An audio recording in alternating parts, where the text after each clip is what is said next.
Welcome back into One on One, New York's longest running sports call-in show. I am Danny Scott here with Nick Guzman, and we are welcomed by a very special guest today, author, sports statistician, and the creator of Tendex, Dave Heeren.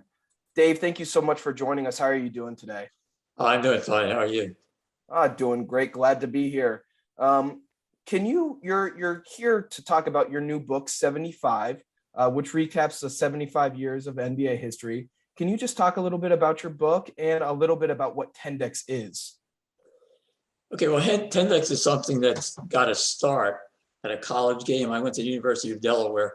I was at a college basketball game, and I noticed that the player who scored the most points on the Delaware team didn't look to me like a very good player. So I saw another guy. He had more rebounds, more assists, and didn't miss as many shots. So I just put together some pluses and minuses. And sure enough, the guy who didn't have as many points was a better player. This led to expanding on the system. The first time it was 5, then it became 10 statistics that make its Tendex. And then finally it was about 15. But I left the name Tendex because people seem to like the name. But a lot of sophisticated things went into it, like strength of schedule, rate of improvement, game pace, how many ball possessions a team got to give the players a chance to do things. Those were just a few of them. Just about everything you can think of finally went into Tendex. You know, early in your career as a college student, when you started, Tendex or what the origins were, what was it about statistics in general that you found to be fascinating, particularly in sports? So why statistics and not a different field? Well, I think I had that from the time I was a child, about the time when I started listening to Knicks games on the radio and then saw some. Always interested in statistics. I kept my own games I played. I even kept track of the stats, which player was doing what. It was imaginative in the beginning, but obviously later on the statistics were real, and they became an exciting part of my life because I just really love doing that stuff. So you started your professional career with the Knicks. Can you talk about a little bit about what you actually did for the Knicks? Yeah, I started out being the bottom line on the totem pole, last guy they hired. And before the season was very long in progress, I was the statistician. And of course, the story I like to tell is the first guy who took an interest in what I was doing with the big finger that appeared while I was doing these stats. Say, well, what's my rating? And this was Wilt Chamberlain. And the guy was huge. I mean, I don't know if he was 7 feet tall, but he weighed 300 pounds and it was mostly muscle. And that's really more important than whether he was 7 feet tall or 6'11". But that it was fun. I mean, he was about 23. I was 23. We were kids. And he was either the best player in the world or the second best. And if he was the second best, Oscar Robertson, who was age 22, was the best. I mean, this was a great year for not just for the NBA, 1960-61, but also for me, because I was right in the middle of it. It was so much fun. Madison Square Garden. I mean, how can you beat that? Very true.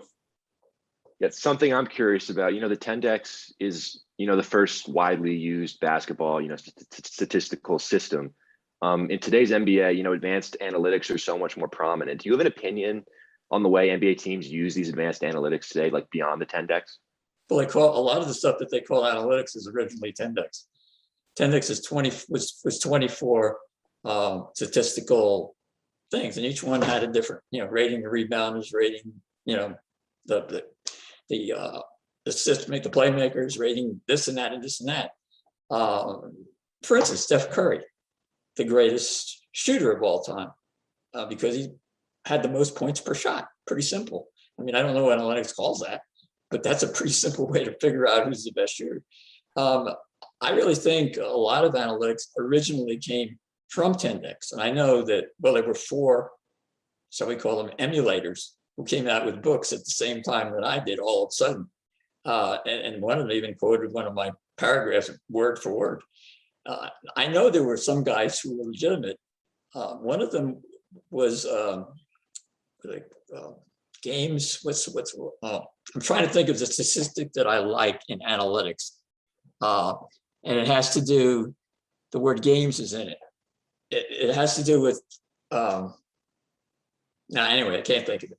But there is an analytic statistic that I really like. And one reason I really like it is that it comes out almost identical to the best Tendex statistic, the value rating, which determines who are really the best players that year, the most valuable players, the guys who really had the best seasons.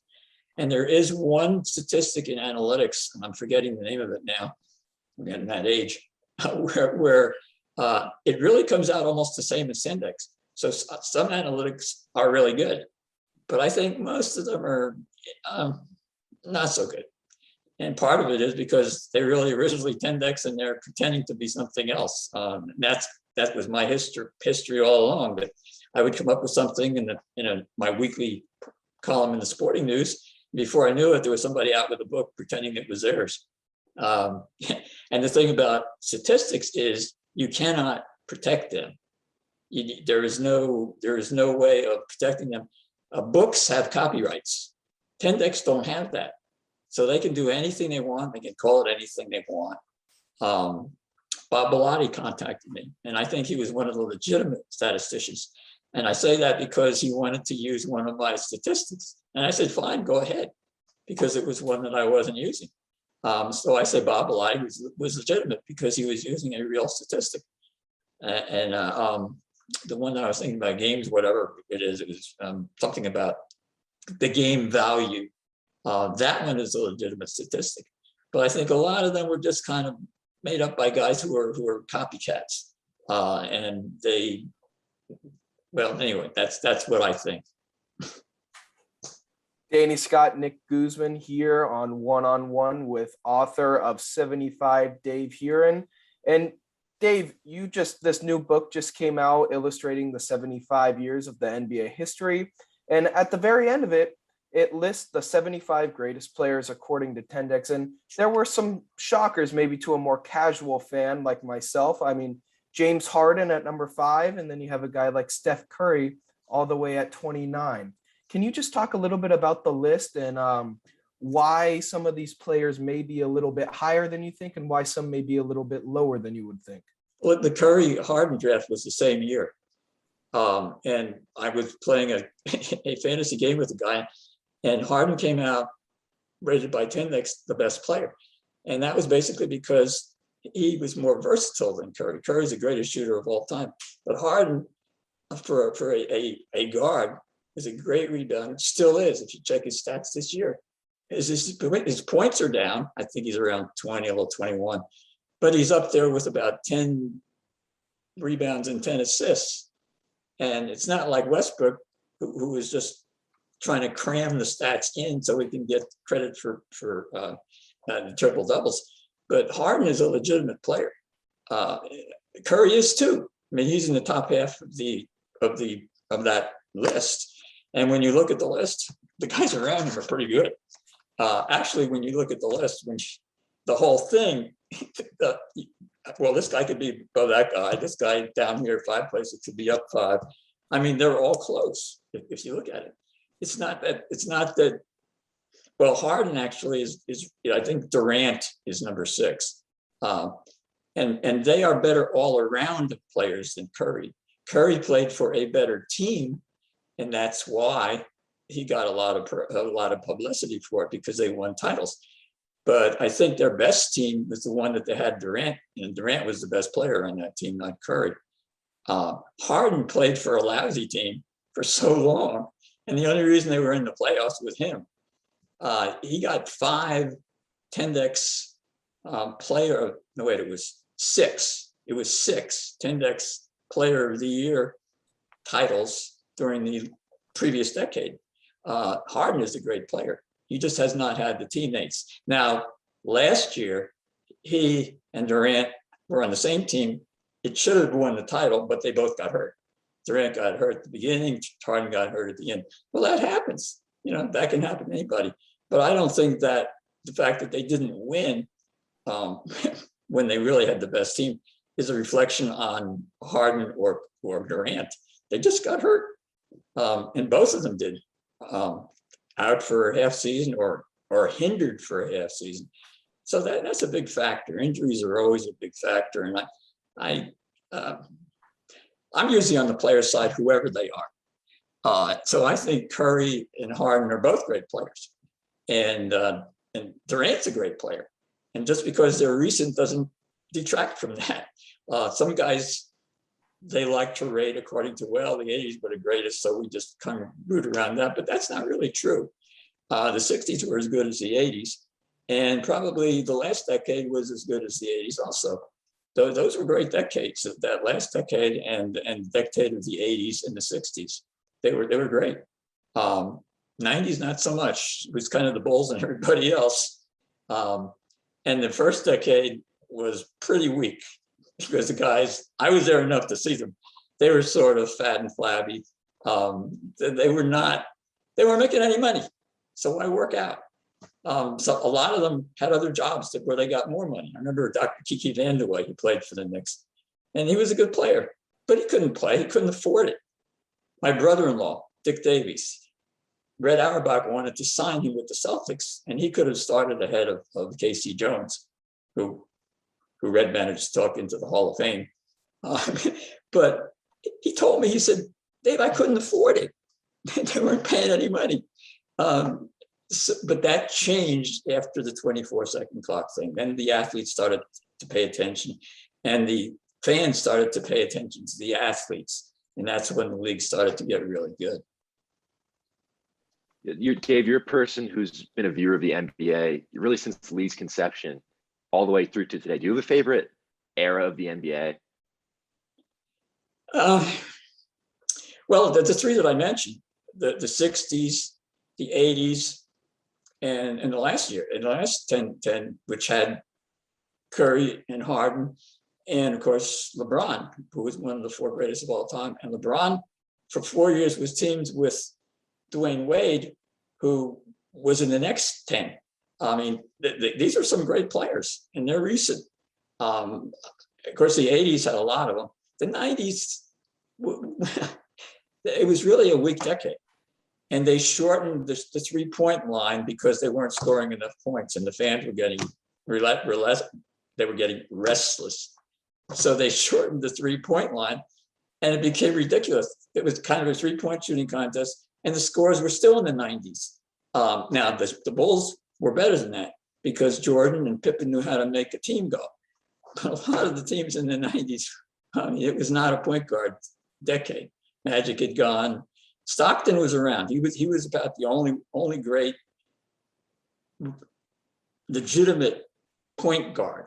A real point guard, not a shooting guard who was being made one like Curry or Jerry West. Now those guys are really shooting guards, but they said, "Well, you're the point guard," because they wanted them to have the ball, but they weren't really point guards. I don't know if I answered your question. I just blabbed a little bit, but that's what I wanted to say anyway. Danny Scott and Nick Guzman here with Dave Heeren on One, New York's longest running sports call-in show.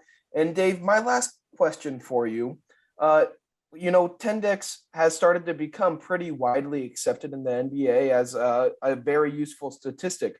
When did it really become widely accepted, and how relieving was that for you when it became a very useful stat that was used by most of the NBA? Well, first of all, it was during the mid 80s when I got a column with a basketball Times, I think it was, and then with the Sporting News. And it wasn't just a single Tendex statistic. There are 24 of them. And each one of them is a little bit different depending on what you're trying to achieve. But there are as many Tendex statistics as there are categories of statistics in the NBA. And then there's a few extra, like, I called it par, now they call it triple doubles. Well, Oscar Robertson, he probably could have gotten one every game. Yeah, if like Russell Westbrook, he was trying for one every game. But at that time, they weren't even called anything. I called it par, points, assists, rebounds.